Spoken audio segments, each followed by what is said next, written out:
औज़ुबिल्लाहि मिनश्शैतानिर्रजीम बिस्मिल्लाहिर्रहमानिर्रहीम अस्सलामु अलैकुम वरहमतुल्लाहि वबरकातुहू।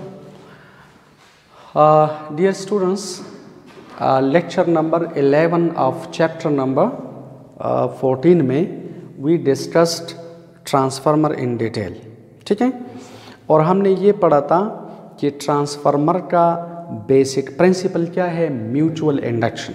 ठीक है, ये अगर प्राइमरी कॉइल है, ये सेकेंडरी कॉइल है, तो प्राइमरी कॉइल से AC current is passing which is a varying current, और change in current is responsible for change in B, change in B is responsible for change in magnetic flux, और that magnetic flux is first link in with the secondary coil, then link in with the primary coil.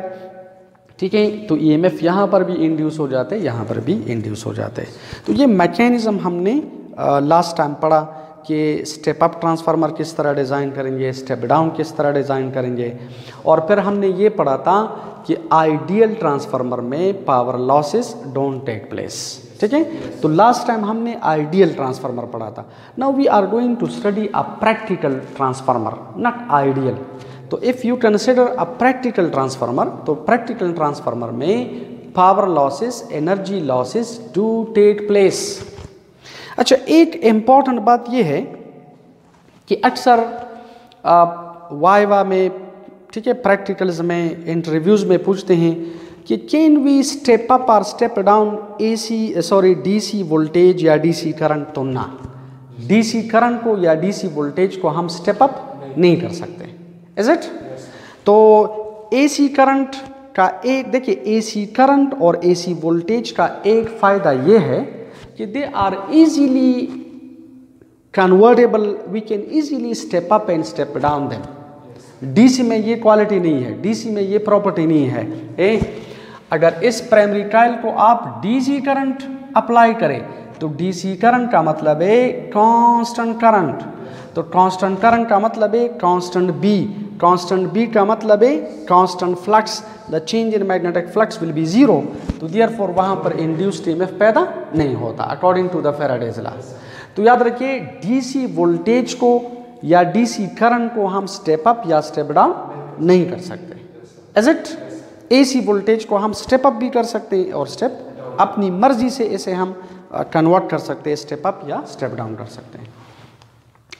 So now we are going to study energy losses in transformer।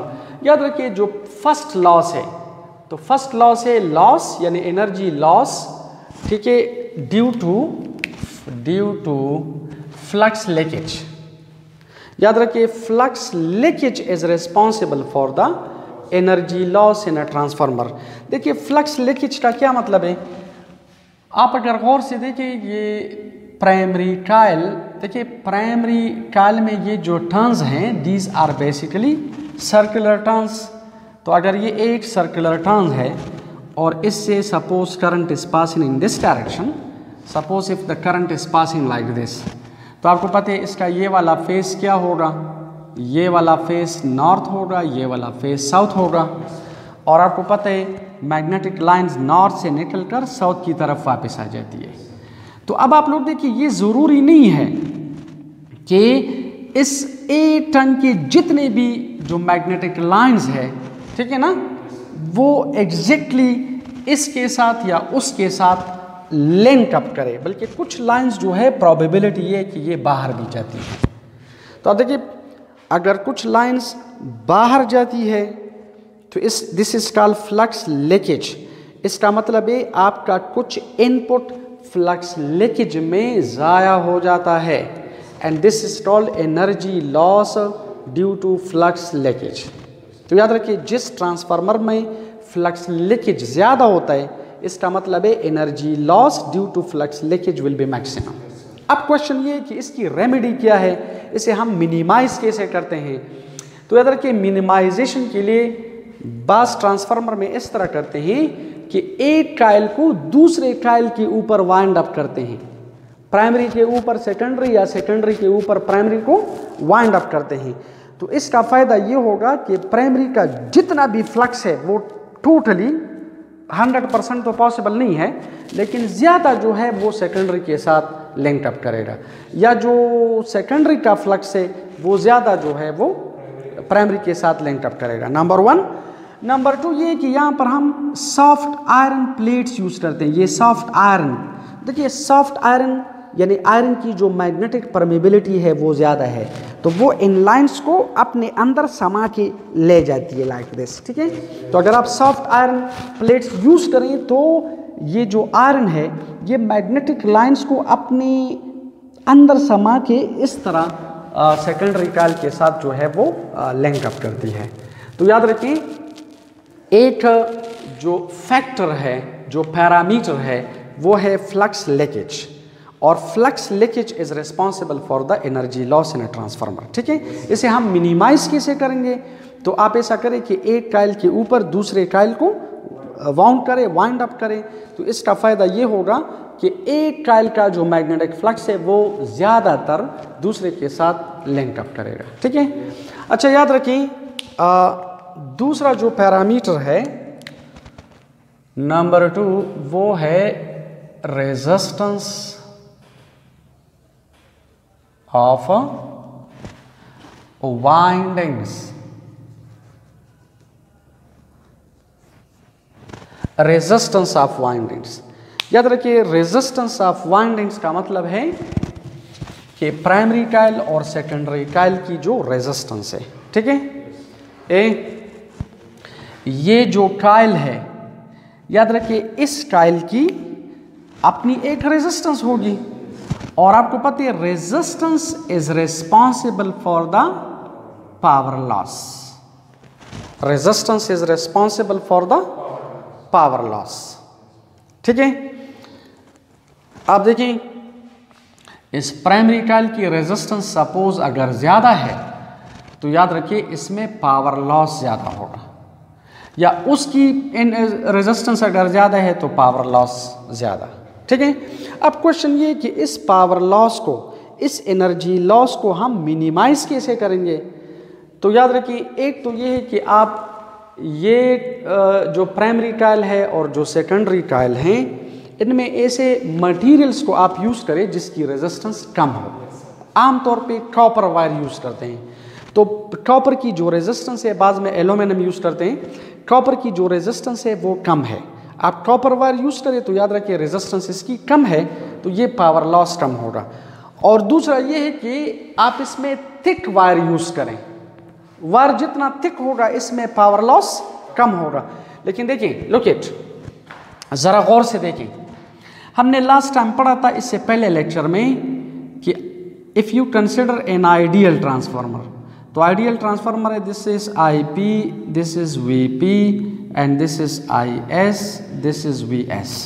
हमने ये पढ़ा था कि transformer क्या करता है, लो AC voltage और high AC current को हाई AC वोल्टेज और लो AC करंट में कन्वर्ट करता है, या हाई AC वोल्टेज और लो AC करंट को लो AC वोल्टेज और हाई AC करंट में कन्वर्ट करता है।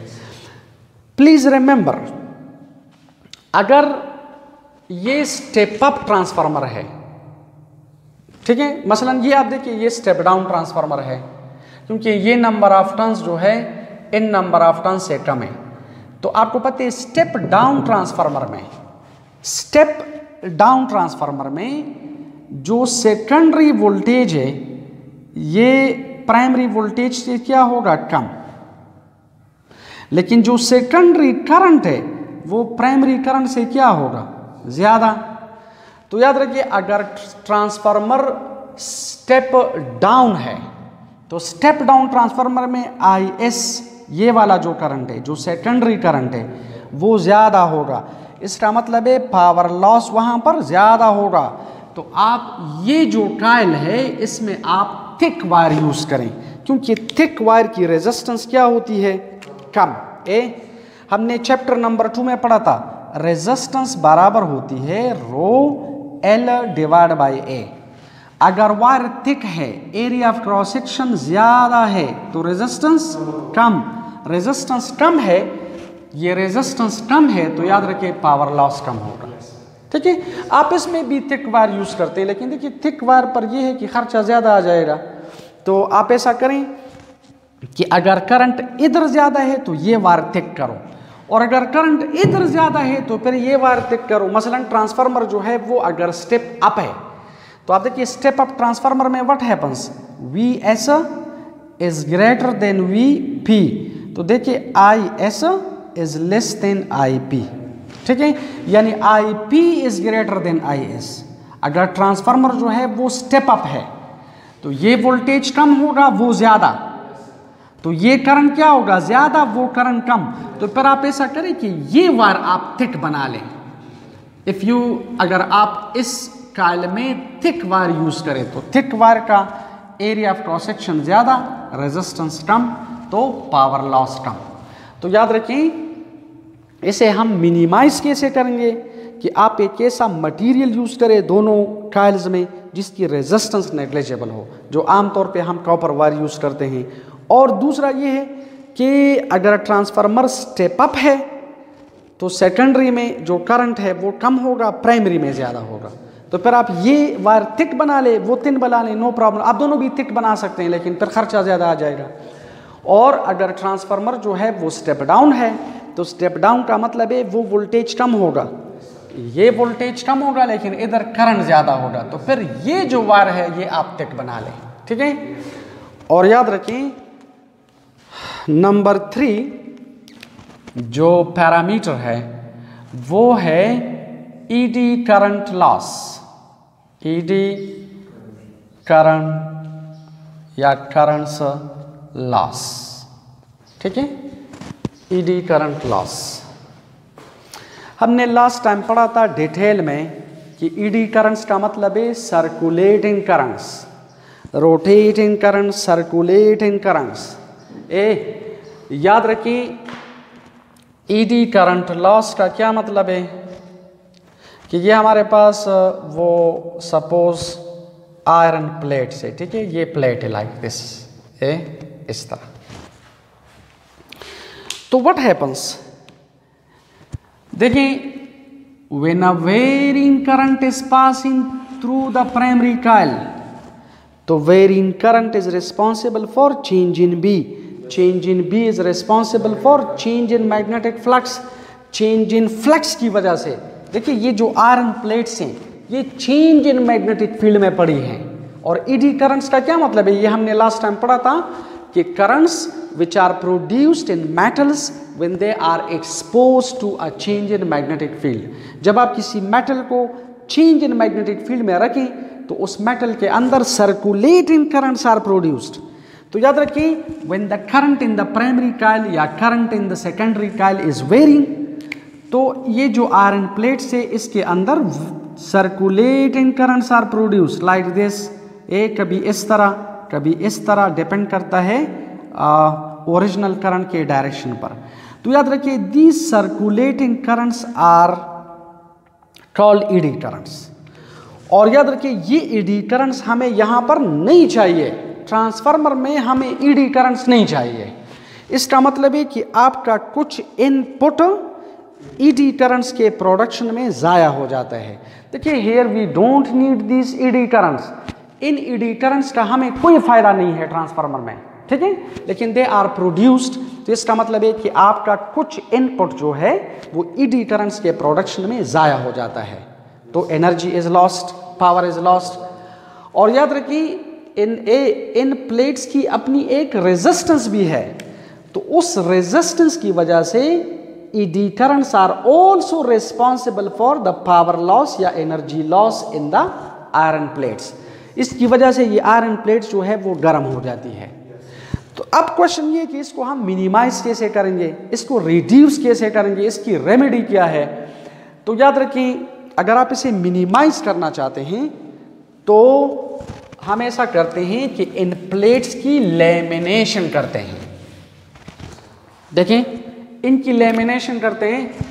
हमारे पास सपोज अगर ये एक प्लेट है, क्लियर, तो इन देखिए दूसरी प्लेट के दरमियान हम क्या करते हैं, मसलन ये एक शीट है, लेमिनेशन का मतलब है कि दिस इज़ वन शीट, ये अलग शीट बनाते हैं, दिस इज़ अनदर शीट, ये अलग है, दिस इज़ अनदर शीट, ये अलग है, दिस इज़ अनदर शीट, ये अलग है। और इन दोनों शीट्स के दरमियान में हम एक गैप छोड़ते हैं और याद रखिए इस गैप के अंदर क्या करते हैं, एक लिक्विड डालते हैं, अ पर्टिकुलर ऑयल डालते हैं, जिसे हम ट्रांसफार्मर ऑयल भी कहते हैं, आम लैंग्वेज में इसे ट्रांसफार्मर ऑयल कहते हैं। और याद रखिए ये जो लिक्विड है, ये जो ऑयल है, ये हमारे पास क्या है, इंसुलेटिंग लिक्विड है, इंसुलेटिंग ऑयल है।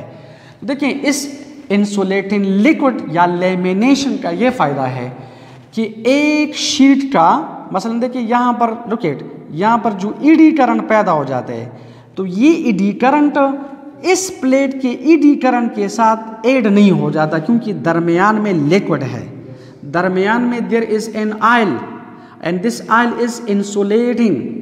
तो आप देखिए ये ईडी करंट इस ईडी करंट के साथ, इस ईडी करंट के साथ ऐड नहीं हो रहा, तो automatically eddy currents are minimized, number 1 due to lamination. Lamination का मतलब है कि ये इस तरह है ना, मसलन देखिए ये एक शीट है, दिस इज अनदर, देखिए हर शीट जुदा जुदा है, ठीक है। फॉर एग्जांपल ये देखिए शीट नंबर 1, ये शीट नंबर 2, ये शीट नंबर 3, ठीक है। लेकिन हर दो शीट्स के दरमियान क्या डालते हैं, liquid, a particular liquid oil डालते हैं, और ये ऑयल इंसुलेटिंग ऑयल है, इससे करंट गुजरता नहीं है। तो इस ऑयल का फ़ायदा ये है कि इसकी वजह से एक शीट का जो ईडी करंट है वो दूसरे शीट के ईडी करंट के साथ ऐड नहीं होता, तो eddy currents are minimized, they are reduced. और याद रखें इस लिक्विड का एक फ़ायदा ये भी है कि इस ईडी करंट की वजह से या इस ईडी करंट की वजह से जो एनर्जी लॉस हो जाती है, जो ईडी करंट्स की वजह से जो हीट पैदा हो जाता है, that heat is gained by this liquid, ठीक है, the heat is gained by this liquid. और देयरफॉर चूंकि इसमें लेमिनेशन भी है साथ साथ, आपने अगर ट्रांसफार्मर में देखा हो तो इस तरह देखिए इसकी लेमिनेशन करते हैं लाइक दिस। तो देखिए इनके दरमियान हवा भी लगती है, जब देखिए इन गेप्स के अंदर हवा लगती है, तो ये हवा क्या करती है, उस लिक्विड से वो हीट लेकर सराउंडिंग को सप्लाई करती है, और इसी वजह से ये जो आयरन प्लेट से ठीक है ये ज़्यादा मतलब गर्म नहीं होती, ठीक है। और याद रखें नंबर 4 जो पैरामीटर है वो है नंबर 4, इसे हम कहते हैं हिस्टेरेसिस लॉस, हिस्टेरेसिस लॉस, ठीक है।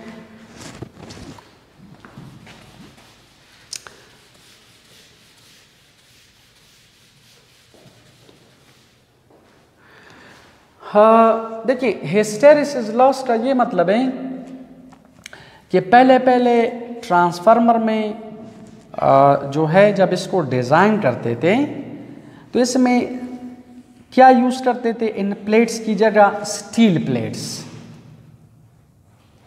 और स्टील प्लेट्स का मतलब है हार्ड आयरन।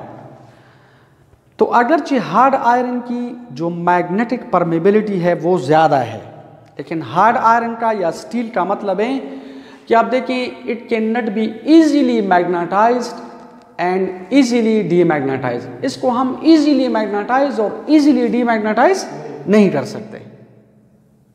तो याद रखें आप लोगों का जो कुछ इनपुट था, ठीक है। अब मसलन देखिए प्राइमरी कॉइल से नंबर 1 फर्स्ट हाफ साइकिल में the current is passing in one direction, और सेकंड हाफ साइकिल में the current is passing in other direction. Hysteresis का असल मतलब क्या है ये हम अगले चैप्टर में फिर पढ़ेंगे, लेकिन लुक एट करंट अगर एक डायरेक्शन में है तो ये जो मैग्नेटिक फील्ड है this is also in this particular direction. तो देखिए जब करंट बढ़ जाता है, जब करंट बढ़ जाते हैं ये मैग्नेटिक फील्ड आहिस्ता आहिस्ता बढ़ जाती है। तो देखिए व्हाट हैपन्स, यहाँ पर जो इसके डोमेन्स हैं magnetic domains, they are aligned aligned aligned aligned aligned, यानी ये जो स्टील प्लेट्स हैं they are aligned, they are magnetized due to the alignment of the magnetic domains. लेकिन देखिए जब ये करंट आहिस्ता आहिस्ता कम हो जाते हैं, मैग्नेटिक फील्ड भी आहिस्ता आहिस्ता कम हो जाती है, तो कुछ डोमेन्स जो है वो डिसअलाइन हो जाते हैं। एंड देन व्हाट हैपन्स, फिर जब करंट डायरेक्शन चेंज करता है तो मैग्नेटिक फील्ड भी डायरेक्शन चेंज करता है। तो याद रखिए सबसे पहले आपका कुछ इनपुट, कुछ करंट, कुछ मैग्नेटिक फील्ड जो अलाइन डोमेन्स हैं उनको डिसअलाइन में ज़ाया हो जाता है, और फिर ये इसी डायरेक्शन में aligned aligned aligned aligned align हो जाते हैं, ठीक है। और फिर जब करंट ओरिजिनल डायरेक्शन में फ्लो करते हैं तो फिर वो जो अलाइन डोमेन से पहले उनको डिसअलाइन करते हैं और फिर अलाइन। तो आप लोग देखिए, आप लोगों का कुछ इनपुट जो है वो इन स्टील प्लेट्स को अलाइन और डिसअलाइन, अलाइन और डिसअलाइन में ज़ाया हो जाता है। यानी ये जो प्लेट्स हैं ये मैग्नेटाइज और फिर डीमैग्नेटाइज और फिर रीमैग्नेटाइज और फिर डीमैग्नेटाइज और फिर मैग्नेटाइज और फिर डीमैग्नेटाइज, ठीक है, वगैरह वगैरह। तो आपका कुछ इनपुट जो है वहाँ पर ज़ाया हो जाते हैं। अब अगर ये हार्ड स्टील है तो याद रखिए in case of hard steel what happens, इसका जो हिस्टैरिसीस लूप है इट विल बी फेट, इसका हिस्टैरिसीस लूप इस तरह होता है। ये अगरचे ये हम अगले चैप्टर में पढ़ेंगे, लेकिन इसका लूप देखिए इस तरह होते हैं। क्या मतलब है इसका, कि ये इजीली मैग्नेटाइज और इजीली डीमैग्नेटाइज नहीं होता। तो याद रखिए ये लूप जितना भी फेट होगा, इसका एरिया जितना भी ज्यादा होगा, तो इस केस में मैग्नेटिक जो मैग्नेटिक लॉस है, जो हिस्टैरिसीस लॉस है वो ज्यादा होगा। तो फिर इन्होंने क्या किया कि स्टील प्लेट्स के बजाय इन्होंने सॉफ्ट आयरन जो है वो यूज किया, ठीक है। तो याद रखिए सॉफ्ट आयरन जो है, सॉफ्ट आयरन का मतलब है जो मैग्नेटिकली सॉफ्ट हो, मैकेनिकली सॉफ्ट ना, मैग्नेटिकली सॉफ्ट। सॉफ्ट आयरन का मतलब है कि it will be easily magnetize, easily demagnetize, easily magnetize, easily. तो अगर आप देखिए इन सॉफ्ट आयरन प्लेट्स को अगर आप इजीली मैग्नेटाइज और इजीली डीमैग्नेटाइज कर सकते हैं, तो इसका मतलब है कि आपका कम इनपुट जो है इसके मैग्नेटाइजेशन और डीमैग्नेटाइजेशन, फिर रीमैग्नेटाइजेशन, फिर डीमैग्नेटाइजेशन में ज़ाया होगा। यानी स्टील प्लेट्स को इन्होंने क्या किया, बाय सॉफ्ट आयरन प्लेट्स जो है रिप्लेस किए। तो आप लोग देखें, अगर आप यहाँ पर सॉफ्ट आयरन यूज करें तो सॉफ्ट आयरन का फायदा ये है कि इट इज इजीली मैग्नेटाइज्ड और इजीली डीमैग्नेटाइज्ड। तो इसका जो हिस्टैरिसीस लूप है it is narrow, it is slim, इसका एरिया कम है। यहाँ पर एरिया ज़्यादा है तो पावर लॉस ज़्यादा, energy loss due to hysteresis ज़्यादा, और यहाँ पर हमारे पास पावर लॉस कम होगा क्योंकि एरिया कम है।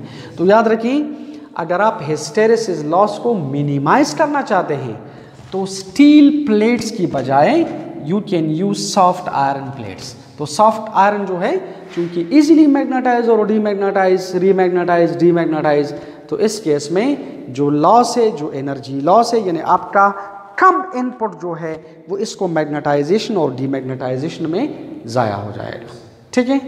Thank you very much.